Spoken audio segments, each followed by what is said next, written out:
para brindar el contexto de dónde estábamos y recordarle algunas cosas. Quisiera mencionar otra vez que Pablo llega a Corinto después que había sido burlado en Atenas y que él menciona en su primera carta a los Corintios, capítulo 2, versículo 3, que él llegó allí con debilidad, en temor y temblor.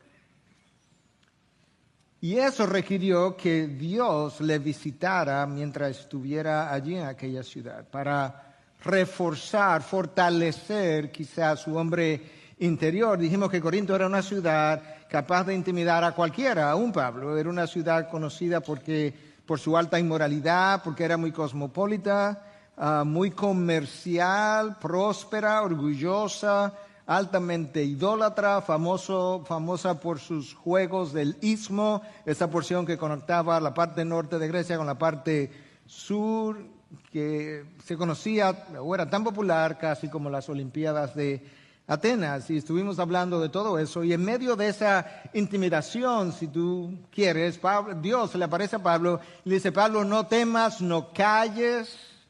Nadie te va a hacer daño en esta ciudad porque yo estoy contigo. Yo tengo mucho pueblo aquí. Yo tengo mucha gente que va a creer. Yo tengo mucha gente que ha sido elegida para salvación y tú eres el instrumento de proclamación del Evangelio. Y todo eso lo vimos la semana pasada y nos paramos en el versículo 17. En el día de hoy nosotros vamos a estar terminando el capítulo 18, comenzando desde el versículo 18 al 28, 10 versículos. Y en esencia esto es como la narración de Lucas se divide. Del versículo 18 al 22 es el fin o el final del segundo viaje misionero de Pablo. 18 al 22. Y del 23 al 28 es el inicio del tercer viaje misionero de Pablo. Lucas prácticamente no hace como distinción entre el segundo y el tercer viaje, aunque tú lo notas al leerlo, pero él pasa de un versículo al otro y ya Pablo terminó el segundo, reportó y se embarcó en el tercer viaje misionero. Y eso es como tú pudieras dividir el texto si tu enfoque son los viajes misioneros y los puntos geográficos e históricos que están en el texto. Pero honestamente yo no creo que ese es el énfasis que Lucas quiere dar. Yo creo que algunos de estos detalles históricos son provistos precisamente para brindarle credibilidad al texto de que el narrador no era una persona superficial, no era una persona descuidada, que no era alguien que no estaba familiarizado con las técnicas de narración histórica, sino que era alguien totalmente opuesto, educado, que era quisquilloso, si pudiéramos decir, al narrar, y ahí están los detalles. Pero yo creo que hay un par de observaciones que Lucas hace en este texto narrado, del 18 al 28, como mencionamos, que en lo que yo quisiera hacer énfasis.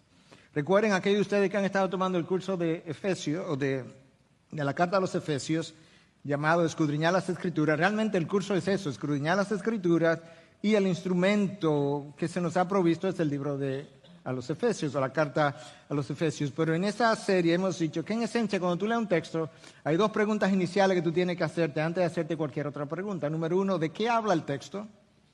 Y aquí pudiéramos decir, por un lado, bueno, habla el final del segundo viaje misionero de Pablo y el inicio del tercero. Y luego, ¿qué dice el texto de eso de lo que está hablando? Entonces esa es la segunda pregunta que nos vamos a hacer. ¿Qué dice el texto del final del segundo viaje misionero de Pablo? ¿Y qué dice el texto del tercer viaje misionero que está iniciando? Pero en realidad, una vez más, yo creo que los detalles históricos están ahí no solamente para proveer contexto, sino credibilidad. Porque 2000 años después no hay mucho que tú y yo podamos como aplicar a nuestras vidas para transformación, si nos enfocamos en esos detalles y pudiéramos incluso perder interés. Entonces yo lo que voy a hacer es que voy a tomar el texto y yo voy a caminar con ustedes a través del texto. Yo creo que muchas veces, cuando tú tienes un texto narrativo, lo mejor que tú puedes hacer es, en vez de leer el texto entero, la gente se pierde en los detalles, que lo divida y vaya caminando y desarrollando el texto en la misma medida en que esos hechos se fueron dando. Entonces, como Pablo está hablando, mejor dicho, Lucas está hablando del segundo viaje misionero que está terminando y el inicio del tercero, vamos a tomar la porción que tiene que ver con ese fin del segundo viaje misionero. Y luego pasamos a la segunda parte, que es donde yo me voy a pasar la mayor parte del tiempo. Versículo 18. Y Pablo, después de quedarse muchos días más, esto es en Corinto, se despidió de los hermanos y se embarcó hacia Siria. Y con él iban Priscila y Aquila. Y en Cencrea se hizo cortar el cabello porque tenía hecho un voto. Llegaron a Éfeso y los dejó allí, se supone que los dejó en el puerto a Priscila y Aquila. Y entrando él a la sinagoga, discutía con los judíos. Cuando le rogaron que se quedara más tiempo, no consintió, sino que se despidió de ellos diciendo, volveré a vosotros otra vez si Dios quiere. Y zarpó de Éfeso. Al desembarcar en Cesarea, subió a Jerusalén para saludar a la iglesia y luego descendió a Antioquía. Antioquía es Antioquía de Siria, la ciudad de donde él había salido. ¿Sabe cuánto tiempo antes? 4 años antes. Pablo tenía 4 años paseándose, por así decirlo, a través del Imperio Romano, predicando, proclamando el Evangelio. 4 años después regresa, más de 2,000 kilómetros de distancia recorrido, en un momento en que no había transportación fácil. De manera que el segundo viaje misionero termina de esta forma. Pablo está en Corinto, de Corinto se va a Éfeso. En Éfeso, él va a la sinagoga, él predica, le piden que se quede, él dice, no, yo voy a volver a ustedes si Dios quiere. De ahí se va a Cesarea, de Cesarea sube a Jerusalén, y de Jerusalén va a Antioquía, que era su iglesia local, vamos a decir, de donde él había salido en el primer lugar. Según lo que vimos la semana pasada, Pablo pasó 18 meses en Corinto. De manera que de esos 4 años que él tiene evangelizando en el imperio, 1 año y medio estuvo en Corinto. Y esto es lo que nosotros vimos y que conecta con el día de hoy. Pablo encontró en Corinto a una pareja, Priscila y Aquila. Ellos habían venido de Roma, o de Italia, dice el texto anterior, después que el emperador Claudio decretó la expulsión de los judíos. Ellos llegan a Corinto y ellos se unen a Pablo y ahora han hecho una amistad tan estrecha que cuando el texto de hoy nos dice que Pablo sale de Corinto y se va a Éfeso, se llevó a esta pareja. Y eso es importante que nosotros lo comencemos a ver, porque Dios está formando un equipo, como lo voy a comparar un momento más tarde, muy diverso de personas que van a ser claves en lo que era la evangelización en ese tiempo. Entonces el texto nos dice que en ese final del segundo viaje misionero, Pablo, que está en Corinto, se va a Cencrea, que es un puerto de Corinto, para partir de ahí. Y en Cencrea, en el puerto, él se hace cortar el cabello, porque había hecho un voto. Lucas no nos da ninguna idea cuál fue el voto, cuándo comenzó, por qué lo hizo. Y suena un tanto extraño que en el contexto del Nuevo Testamento Pablo esté haciendo un voto, pero esto es lo que más o menos se entiende. Con toda probabilidad este es el voto de los nazareos. ¿Se acuerdan que Sansón hizo un voto similar? Y el voto es descrito en Números capítulo 6 y consistía básicamente en tú hacer una dedicación a Dios o pedirle algo a Dios que tú quisieras que ocurriera, en el que tú tienes que participar y decir, Señor, yo voy a darme por completo a ti, a tu trabajo, y hasta que esto ocurra yo voy a hacer este voto. Entonces la gente se dejaba crecer el pelo, no se lo cortaba, no probaba alcohol ni ningún fruto de la uva. Terminado ese tiempo, terminado el voto, la idea era que entonces ahora tú cortabas el cabello, subías a Jerusalén, presentaba el cabello cortado, como que ya tu voto terminó, y hacía varios sacrificios a Dios. Tú puedes leer un poco más en Números capítulo 6 acerca de esto. Entonces es como extraño que si ya Cristo vino, murió, resucitó, que en este contexto Pablo esté haciendo un voto. Y la razón por la que lo encontramos más extraño es porque la mayoría de la gente piensa que los votos y los juramentos están prohibidos en el Nuevo Testamento, porque en un momento dado Cristo dijo, no juréis. En realidad, cuando tú miras ese contexto más en detalle, Cristo no estaba prohibiendo del todo el juramento. De hecho, él fue puesto bajo juramento cuando fue entrevistado ante Pilato. Cristo lo que está prohibiendo es las promesas o los votos que nosotros hacemos y luego no cumplimos. En ese contexto, Cristo dice, es mejor que tú sí seas sí y tú no seas no. No le agregues nada más.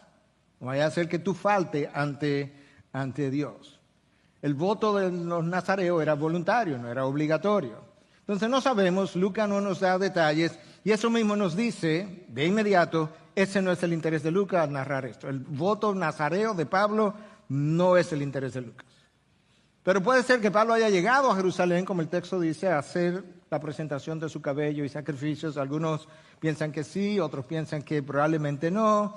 Lo más probable es que quién sabe. Si Pablo sale de Cencrea, le cortó el cabello, y entonces luego va a Cesarea, de Cesarea a Jerusalén, de Jerusalén va a Antioquía. Pero la primera parada fue en Éfeso, por unos días. Y lo primero que él hace, según el versículo 19, es que va a la sinagoga y discutía, debatía con los judíos. ¿Acerca de qué? De que el Cristo, de que Jesús era el Mesías prometido. Él tuvo ahí en Éfeso una recepción mucho mejor, porque ellos le pidieron a Pablo que se quedara más días, lo cual nunca ocurrió en las sinagogas anteriores. Pero Pablo tenía una meta, aparentemente quería llegar a Jerusalén y luego a Antioquía en un determinado tiempo, y él dice, no, yo me tengo que ir, yo tengo que partir, yo regresaré a vosotros, a Éfeso, si Dios quiere. La iglesia de Éfeso no la vamos a ver ahora porque en el capítulo 19 en adelante vamos a regresar a Éfeso, pero la iglesia de Éfeso fue capital porque probablemente ella es la responsable de haber sembrado las 6 otras iglesias que aparecen en el libro de Apocalipsis. Éfeso probablemente fue la primera y luego de ahí las cartas enviadas a estas iglesias fueron viajando como en una forma circular a estas otras iglesias que se fundaron probablemente a partir de la iglesia en Éfeso. De manera que Pablo tenía claro la estrategia que le estaba siguiendo. Éfeso estaba localizado en un centro geográfico de importancia para fines de lo que él quería, que era evangelizar el resto del área, y lo logró con la ayuda de Dios, obviamente. Pero cuando él se va a despedir de los efesios, le dice, yo volveré a vosotros en poco tiempo si Dios quiere. Ahora, eso no es un cliché en la mente de Pablo. Eso puede ser un cliché en nuestras mentes. Te veo mañana, si Dios quiere, pero muchas veces no estamos pensando necesariamente que esa es la forma como yo estoy sintiendo la frase. En el caso de Pablo, Pablo estaba consciente que las cosas son o no son conforme a la voluntad de Dios. En más de una ocasión, Pablo habla de que él era un apóstol conforme a la voluntad del Señor. Él habla de esa forma en 1 Corintios 1.1, 2 Corintios 1.1, Efesios 1.1, Colosenses 1.1, 2 Timoteo 1.1. Yo soy un apóstol, pero no porque alguien me hizo apóstol, no porque yo me llamé al apostolado, sino por la voluntad de Dios. En más de una ocasión. De esa misma manera, Pablo, cuando está pensando en la voluntad de Dios, en un momento dado, donde él dice que ha recibido revelación del Señor de que vaya a Jerusalén y que a él le esperan cadenas y aflicciones y están tratando de pararlo, Pablo dijo que se haga la voluntad del Señor. Pablo estaba consciente de la soberanía, la providencia de Dios dirigiendo su vida a cada evento. Cuando él se refiere a sí mismo, porque está en una cárcel, él se llama prisionero de Cristo. Él sabe que él está en prisión por la voluntad del Señor. Él no es prisionero de Nerón, él no es prisionero de Claudio, él no es prisionero de quien fuera, él es prisionero de Cristo. La única manera que él puede estar detrás de las barras es si Cristo lo hubiese determinado. Las cosas son o no son conforme a la voluntad de Dios. Pelear contra eso es dar cosas contra el aguijón, como el Señor le dijo a Pablo en un momento dado. La voluntad de Dios le dio origen al universo. La voluntad de Dios sostiene el universo. La voluntad de Dios te trajo a este mundo. La voluntad de Dios te dio salvación en el día en que tú naciste de nuevo. La voluntad de Dios hace la historia, dirige la historia, escribió tu historia. Y lo único que tú y yo podemos hacerla es vivir la historia ya escrita. De manera que ahí está Pablo en Éfeso, ha salido de Corinto, está en Éfeso, ellos quieren que se quede, él dice, no, yo regreso en poco tiempo, si Dios quiere. Y Pablo entonces continúa su viaje, corta su pelo, continúa su viaje y llega hasta Antioquía. Antioquía es la iglesia que lo vio salir en el primer viaje misionero, en el segundo viaje misionero, en el tercer viaje misionero, y es la iglesia donde él regresa a rendir un reporte. Es como rendir cuenta, ¿qué yo he estado haciendo? Tiene 4 años perdido, no hemos sabido de ti, no tenemos internet, no tenemos WhatsApp, no tenemos nada de eso, Pablo. ¿Qué es lo que tú has estado haciendo? ¿Por dónde has andado? ¿Cuáles son los frutos? Él fue a reportar. Escucha ahora, así termina el segundo viaje misionero, versículo 22. Esta es la parte donde yo quiero enfocarme, porque esta es la parte que origina el título de mi sermón.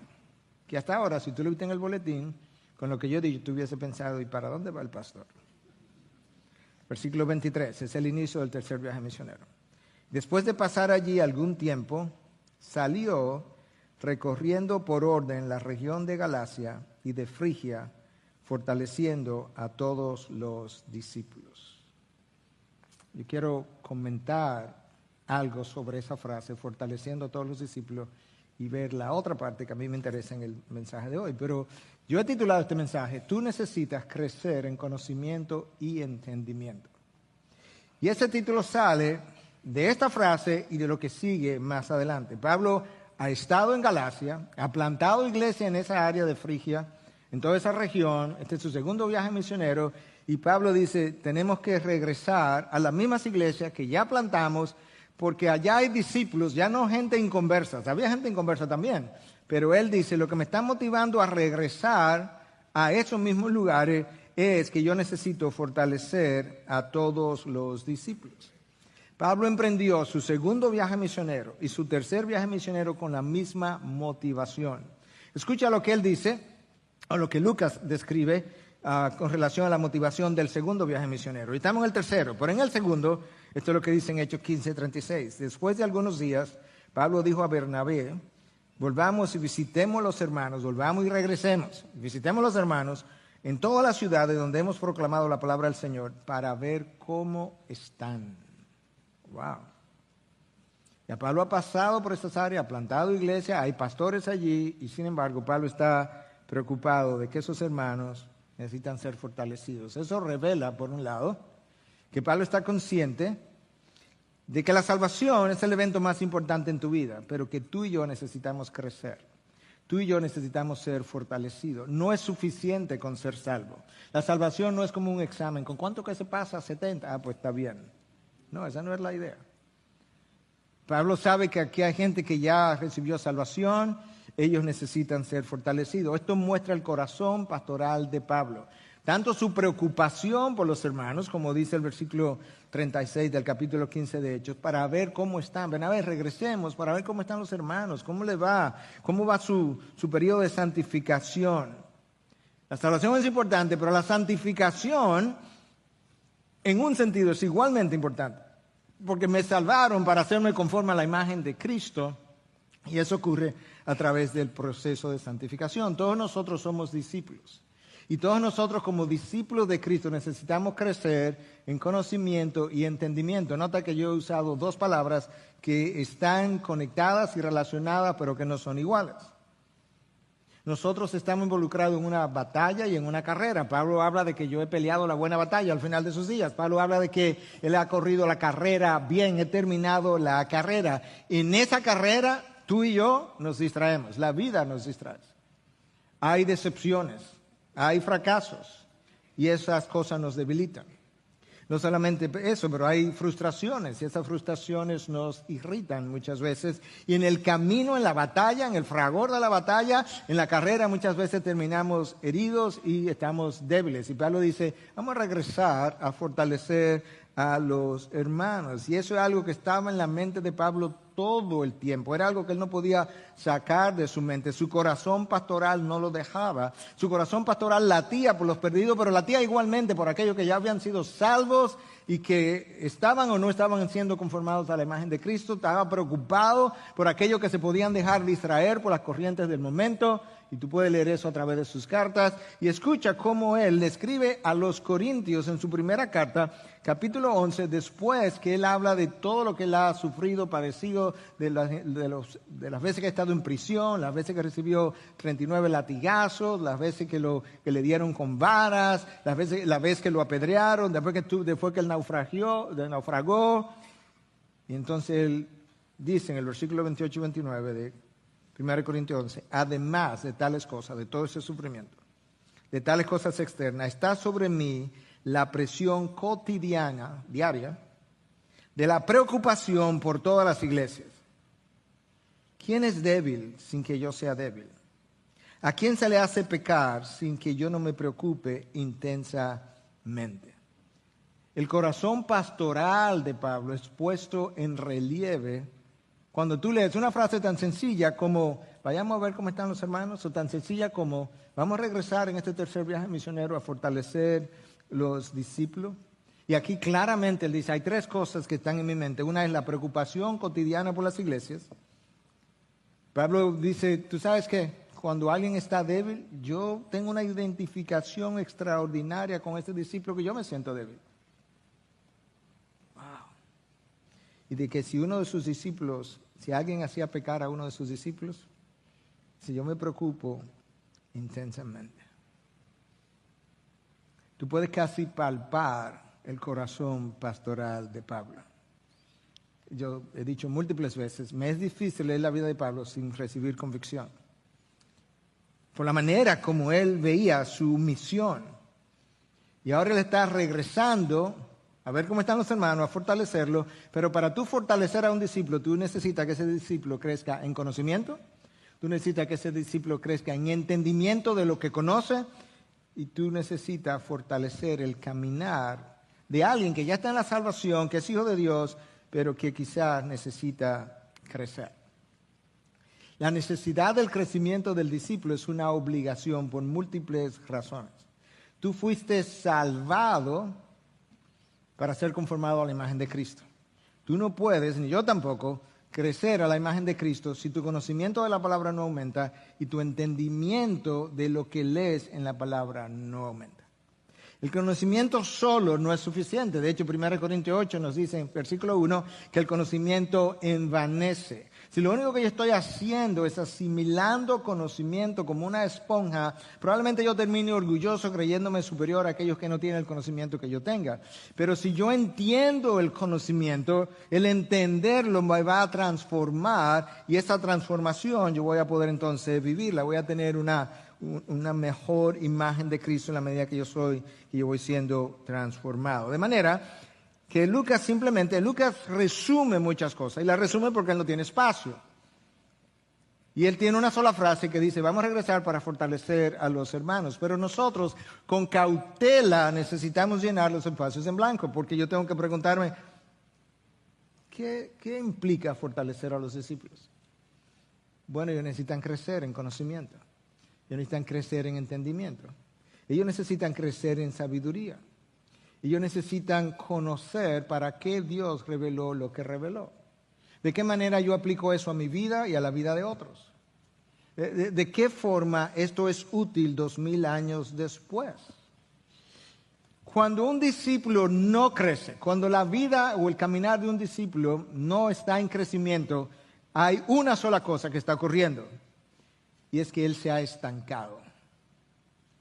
No hay nada que desmotive más a un discípulo que su estancamiento, que su propio estancamiento. Y se convierte en un círculo vicioso, porque el estancamiento genera apatía y la apatía genera más estancamiento. Pablo está consciente de eso, él quiere regresar. Pero mi estancamiento desdice del poder de Dios que mora en mí. Mi estancamiento es una contradicción al poder de Dios de hacerme conforme a la imagen de Cristo, porque para eso fuiste salvado. Y una vez más, y lo he visto eso múltiples veces, el estancamiento produce una apatía en nosotros. Y el estancamiento no es más, es sinónimo de falta de crecimiento, falta de fortalecer tu caminar en Cristo. Una vez más, Pablo dice en 1 Corintios 11, 28, además de tales cosas externas, está sobre mí la presión cotidiana de la preocupación por todas las iglesias. ¿Qué es lo que le preocupaba a Pablo? La santificación de las iglesias, la corrupción de las iglesias, el debilitamiento de las iglesias, pero las iglesias son hermanos. Él dice, yo estoy preocupado por ellos. Entonces, cuando Pablo sale de Corintio para regresar a la iglesia de Antioquía, él pasa por Éfeso. Y ahí en Éfeso, se llevó a Priscila y Aquila y dejó a esa pareja en Éfeso y siguió en su viaje para llegar hasta Antioquía. La razón por la que yo menciono eso es porque ahora en Éfeso, en lo que Pablo está iniciando su tercer viaje misionero, están pasando cosas que a nosotros nos interesan conocer y que tienen que ver precisamente con el título de mi charla. En Corinto nosotros conocimos a ¿quién? A Priscila y Aquila. Pablo llegó y Priscila y Aquila acababan de llegar de Roma. Ahora en Éfeso nosotros nos vamos a encontrar con otro nuevo discípulo. Escuche, versículo 24. Llegó entonces, ya Pablo está transitando por Galacia, por Frigia. Mientras él está haciendo eso, Priscila y Aquila están en Éfeso. Llegó entonces a Éfeso un judío que se llamaba Apolos, natural de Alejandría, hombre elocuente y que era poderoso en las Escrituras. Este había sido instruido en el camino del Señor y siendo ferviente de espíritu, hablaba y enseñaba con exactitud las cosas referentes a Jesús. Si tú le das ahí, tú dices, wow, este hombre era tremendo. Coma, aunque solo conocía el bautismo de Juan. Y comenzó a hablar con denuedo en la sinagoga. Pero cuando Priscila y Aquila lo oyeron, lo llevaron aparte y le explicaron con mayor exactitud el camino de Dios. Apolos era un discípulo de Alejandría. Alejandría era considerada la segunda ciudad del imperio después de Roma, 600,000 habitantes. Tenía la biblioteca más grande del área del Mediterráneo, 700,000 volúmenes en esa época. Era una ciudad de mucha educación, era una ciudad de mucha filosofía. Viene ahora alguien de Alejandría, criado en ese medio, que es definido de una forma extraordinaria o caracterizado. Nota la diferencia entre la pareja que encontramos en Corinto y Apolos. Ok, Aquila y Priscila vienen de Italia, Apolo viene de Alejandría. Aquila y Priscila están casados, Apolo está soltero aparentemente. Priscila y Aquila eran judíos, Apolos probablemente era judío, pero tenía un nombre griego. La pareja de esposo eran obreros, trabajaban las pieles, trabajaban con las manos.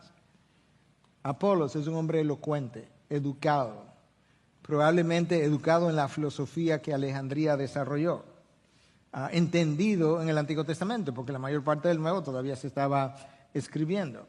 Pero probablemente él creció y se educó en una ciudad altamente culta. Es en Alejandría donde se traduce la Biblia del hebreo al griego, la famosa Sextuaginta, 70 académicos, en Alejandría. Es Alejandría donde se produce la Biblia en latín, la Vulgata, alrededor del año 400 por Jerónimo, 20 años traduciendo la Biblia por encargo papal.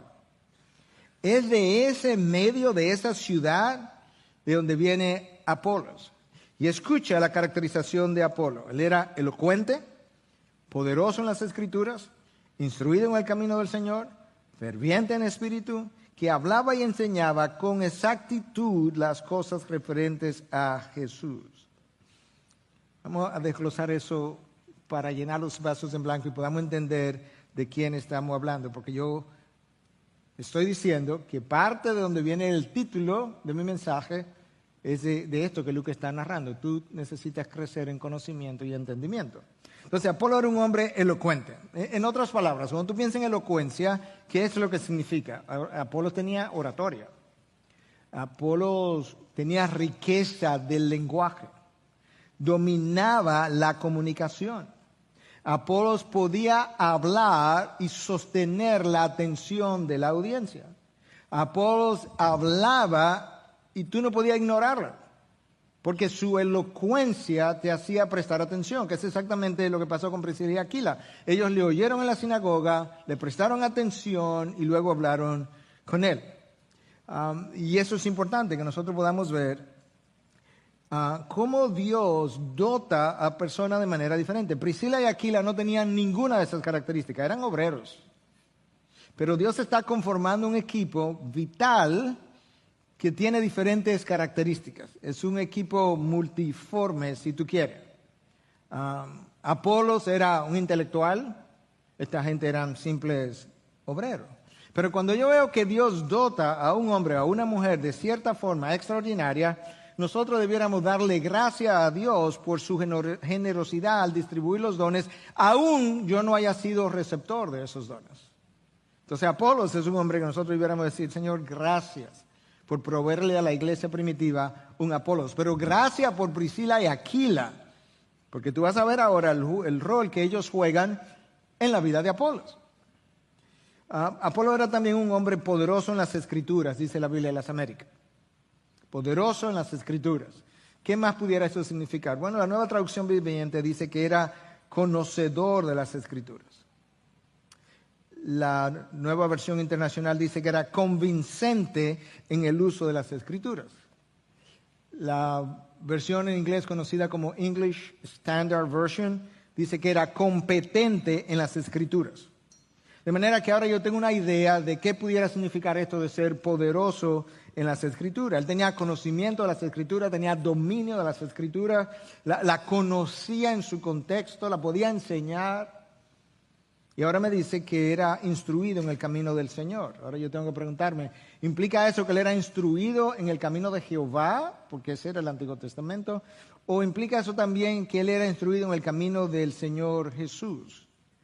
Bueno, probablemente instruido en el camino del Señor Jesús, por lo menos como alguien a quien él estaba esperando y esperanzado, en que así fuera, por lo que nosotros vamos a seguir leyendo. Pero seguimos teniendo una idea de cómo fue este hombre dotado, preparado, educado, entrenado, equipado. Apolos era ferviente de espíritu. Bueno, ¿qué implica eso? Hablaba con entusiasmo, hablaba con pasión. Tenía convicción de lo que él tenía que comunicar. Tenía denuedo. Imagínate que estuviera alguien aquí ahora enseñándonos acerca de Apolo y te dijera, un hombre con denuedo, de mucha convicción. Como que eso no transmite la idea de lo que Apolo era, o Apolos, debiera decir. De manera que cuando tú lees las Escrituras, tú tienes que darle color a lo que estás leyendo, tienes que preguntarte, tienes que hacerte las preguntas del lugar para que pueda enriquecer tu entendimiento. Hablaba con entusiasmo, convicción, pasión, de nuevo. Cuando él enseñaba había un fervor, eso como que hacía que la atención de la gente se enfocara, porque este hombre cree lo que está hablando. Quizá yo no lo creo, quizá no me he convencido, pero él sí lo cree, déjame escuchar lo que dice. Este era la clase de hombre que Apolos era. Ahora, escucha algo más de Apolos. Enseñaba con exactitud las cosas referentes a Jesús. Lucas quiere que tú y yo entendamos claramente a dónde era que Apolos estaba con relación a su entendimiento de las cosas. Cuando tú revises esa lista de características de este hombre, así como aparecen ahí, no aparece una sola persona en todo el Nuevo Testamento descrito de esa forma. Tú puedes juntar lo que se dice de Pablo y llegar a la conclusión que Pablo era también como Apolos. De acuerdo. Pero no hay una descripción exhaustiva como esta de ningún otro, como aparece con relación a Apolos. De hecho, de Pablo los corintios dijeron que no tenía oratoria. De Apolos se dice que era elocuente. ¿Y quién lo dice? El Espíritu Santo, que es quien inspira la palabra. En Atenas se burlaron de él. Bueno, no de Apolos. Pues era un hombre elocuente, dominaba las Escrituras, podía enseñar con pasión. Y escucha lo último. Era preciso, enseñaba con exactitud las cosas referentes a Jesús. Entonces, Priscila y Aquila oyeron de que Apolos, a quien ellos no habían conocido antes, estaba en la sinagoga, Pablo está viajando, ellos se han quedado en Éfeso y Apolo está enseñando. Y ellos van, versículo 26. Y comenzó a hablar Apolos con denuedo en la sinagoga, pero cuando Priscila y Aquila lo oyeron, lo llevaron aparte y le explicaron con mayor exactitud el camino de Dios. Wow. Pero no di que él hablaba con exactitud las cosas referentes a Jesús. Sí, hasta un punto, como vamos a ver. Pero él necesitaba crecer en conocimiento y en entendimiento. El hombre elocuente, el hombre poderoso en las Escrituras, el hombre que hablaba con pasión, con fervor, el hombre que hablaba con exactitud, ese hombre tenía que crecer en conocimiento y en entendimiento, como vamos a seguir viendo, pero ya comenzamos a verlo. Y es que Priscila y Aquila lo oyeron y dijeron, ¿sabes qué? El hermano Apolos es tremendo, Dios lo ha dotado de un conocimiento extraordinario, pero hay una cosa que le falta. Porque cuando escuchamos lo que tenía que enseñar, él solamente conocía del bautismo de Juan. Y Juan se murió y después de Juan pasaron muchas cosas. Y entonces le explicaron el camino de Dios con mayor exactitud. ¿Qué implica eso? Bueno, el bautismo de Juan era un bautismo básicamente para arrepentimiento, para tú hacer confesión de pecado, arrepentirte, dar la vuelta en U y volver a vivir conforme a la ley, tratando de obedecerla de una mejor manera. Pero no era un bautismo que ejemplificara o tipificara la conversión. El bautismo de Jesús, en el cual tú y yo creemos, es un bautismo que dice que yo he sido regenerado, el Espíritu vino a morar en mí, mi alma ha cambiado, mi hombre interior ha cambiado, soy una nueva criatura. El de Juan no era así. Apolo no conocía eso. La enseñanza de Apolo no era hereje, dice que enseñaba con exactitud las cosas de Jesús, era incompleta.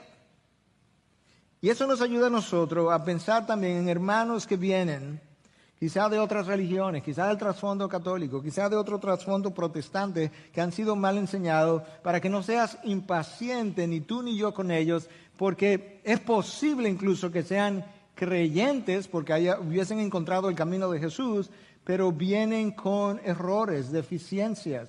Vienen con cosas que necesitan ser corregidas, y si tú lo oyes en público, no lo corrijas en público, sigue el camino de Apolos y Priscila, que lo llamaron aparte.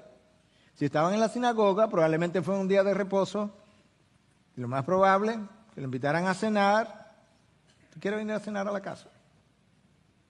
Es interesante que en ese caso, Priscila, la mujer, aparece primero que Aquila, lo cual da la impresión de que Priscila o era más educada que Aquila, o quizás venía de un estatus de más, no quiero llamarle poder, pero más conocido, más alto, de más influencia.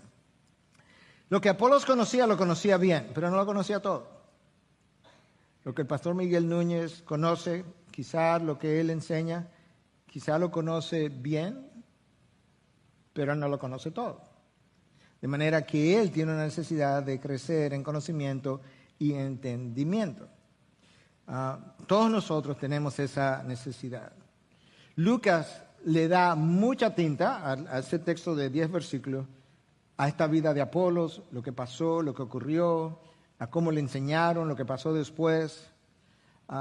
Y yo creo que Lucas está haciendo un énfasis, por un lado, en el fortalecimiento de los discípulos de que hablamos, que Pablo fue a fortalecer su caminar, y por otro lado, como gente, como Apolos, también tenía la misma necesidad que los otros discípulos de crecer en conocimiento y en entendimiento. De hecho, Pablo le escribe a Timoteo en su segunda carta en 2:15 y le dice qué cosa: procúrate presentarte ante Dios como obrero que no tiene de qué avergonzarse, que presenta la palabra de Dios o maneja la palabra de Dios con precisión.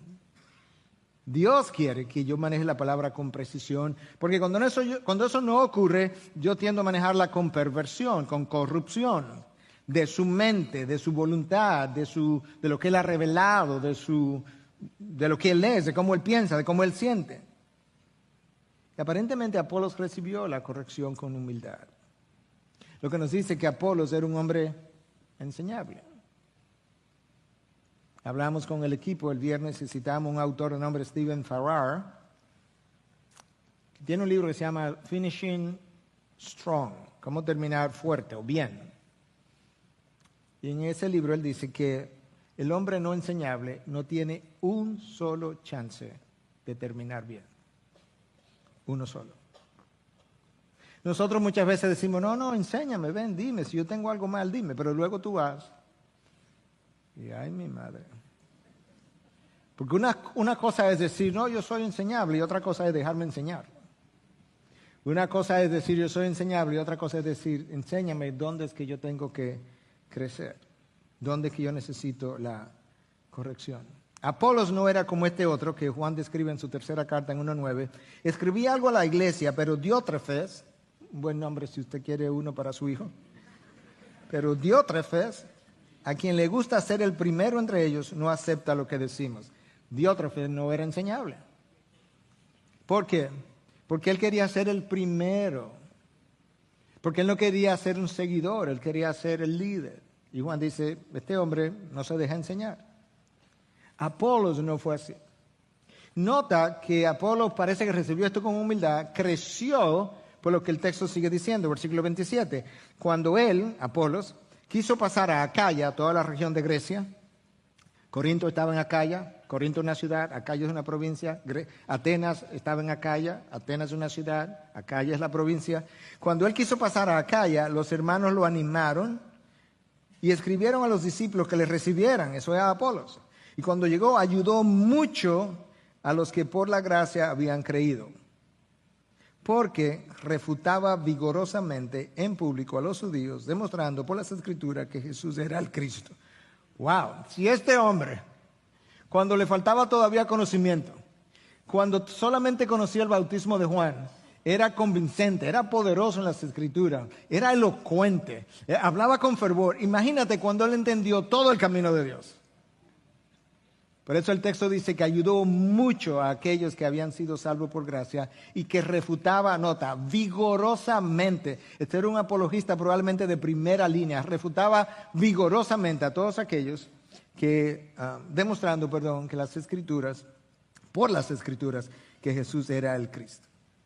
Probablemente si se fuera como a destacar los nombres de Apolos, Priscila y Aquila, probablemente Apolos como que quedaría arriba y Priscila y Aquila como aquí debajo, en nuestra humanidad. Eso como lo veríamos. Si vamos a comparar su grado de dotes, sus dones, en términos de sabiduría, conocimiento de la palabra, elocuencia, sin embargo, fue la pareja que estaba aquí abajo la que le enseñó al que estaba aquí arriba. Porque Dios puede usar una burra para enseñarte, siempre y cuando tú y yo seamos humildes y enseñables. De manera que ahí hay algo más que tú y yo necesitamos aprender. Muchas veces en la historia de la iglesia y la misma Biblia hay nombres que casi no se resaltan y sin embargo su importancia es abismal. Déjame mencionarte una historia de la Reforma. Para aquellos que no están familiarizados con la historia de la Reforma, quizá ambos nombres sean desconocidos, pero te doy una idea. Latimer, Hugh Latimer, fue uno de los grandes reformadores en Inglaterra, poderoso en palabra, convincente, con fervor, pero él no siempre fue cristiano, era un sacerdote como lo fue Martín Lutero. Y había otro, Bilney, que ni yo conozco bien quién Bilney fue honestamente, porque eso es lo que hace el punto, pero Bilney era creyente. Y Bilney pensó, oye, si Dios nos diera a Latimer para la Reforma, este hombre pudiera ser usado por Dios poderosamente. Bilney no tiene problema con que Dios use más a Latimer que a él. Lo que él sabe es que este hombre tiene dotes que él no tiene y él quiere verlo convertido. Y él no sabía cómo predicar el evangelio. Entonces él fue a la iglesia un día y Latimer estaba ahí sentado como sacerdote y él le hace así por la manga, la manga de la sotana y le dice, yo necesito confesarlo. Y Latimer le dice, bueno, ok, vamos al confesatorio, al confesionario, gracias. Salí hace mucho tiempo ese trasfondo, entonces. Vamos al confesionario. Y esta es la confesión de Bilney. Latimer,